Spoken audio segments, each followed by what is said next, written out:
अस्सलाम वालेकुम। क्या हाल है वीवर्स।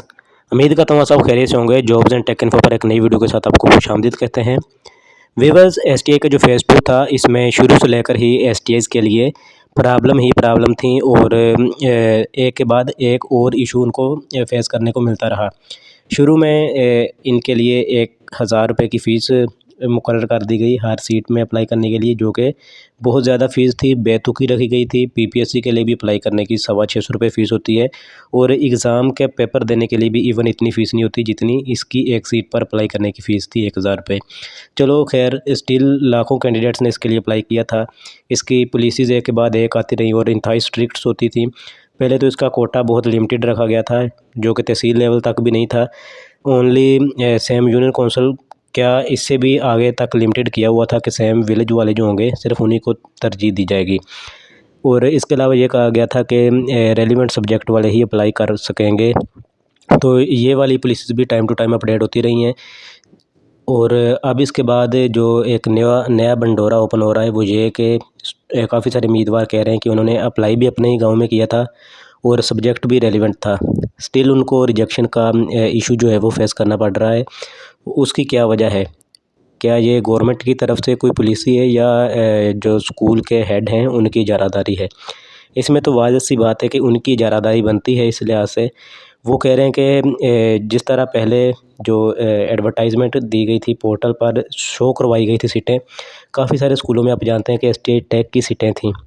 अब जब के टेक के लिए जो रेलिवेंट सब्जेक्ट वाइज कैंडिडेट्स ने अप्लाई किया था, उनको अब कहा जा रहा है कि हमारे पास तो टेक की कोई वैकेंसी है ही नहीं, हमारे पास हमें इस सब्जेक्ट का टीचर रिक्वायर ही नहीं है, तो हम तो साइंस वाले रखेंगे।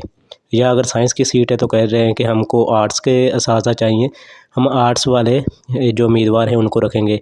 और आर्ट्स की सीट है तो कह रहे हैं कि हमें साइंस वाले उम्मीदवार चाहिए। ये क्या है? ये तो उनकी इजारादारी लग रही है कि जिसको चाहें उनको रखें। जो मेरिट का इन्होंने लगाया हुआ था एजुकेशन मिनिस्टर साहब ने, वो उस पर अमल होता दिख नहीं रहा। और दूसरा ये है कि पोर्टल भी ओपन नहीं हो रहा। तो इससे आप कंसिडर कर सकते हैं कि कितना जो है वो मेरिट पर काम हो रहा है और कितना मेरिट के हिसाब से जो है सिलेक्शन की जा रही है।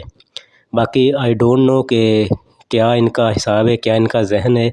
पोर्टल क्यों नहीं ओपन किया जा रहा, मेरिट को क्यों नहीं क्लियर बनाया जा रहा, जिस पर पहले इतना ज़ोर दिया जा रहा था कि इंटरव्यू के सिर्फ 5 नंबर होंगे, बाकी सारी मेरिट पर भर्ती की जाएगी। तो अब मेरिट किधर गया? अब जो स्टूडेंट्स अहल हैं, जो अपने ही गांव में जिन्होंने अप्लाई किया हुआ था और सब्जेक्ट भी रेलिवेंट था, मेरिट पर आ रहे हैं, अब स्टिल उनको ये कहा जा रहा है कि हमारे पास से तुम्हारे लिए जगह ही नहीं है, हमें तो दूसरे टीचर चाहिए। तो ये क्या है?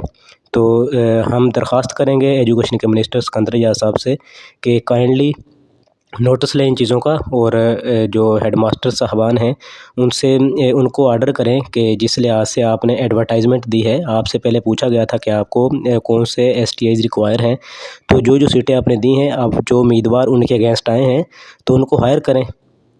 अब इसमें किस किस्म की बदमाशी है ये?